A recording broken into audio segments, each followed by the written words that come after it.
Jasmine here! Kwentong pusa tayo for today. This cat is named Cat Cat. Wandering sa tapat ng bahay namin at very young age. Pero etos lang, hindi siya nag-wandering. Ngaw-ngaw po siya ng ngaw-ngaw kasi hindi niya alam kung saan siya pupunta. Yes, another story of abandoned kitten. Tinapon ng isa na namang individual na walang utak, na walang pakailam sa mga hayop. Pag dumadami, ang solusyon ay tapon. Kabi-kabila ang murang kapon, isa sa pinaka-permanenteng solusyon para matigil ang mga unwanted babies like kitten and puppies. But oh well, God knows what you did. Lahat naman ng ginagawa natin, either good or bad, may consequences. It's been 4 months and ito na si Cat Cat, patabaing pusa. My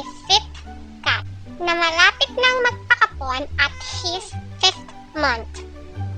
Please stop dumping your unwanted pet. May batas po ang Pilipinas sa mga nagtatapon ng pet.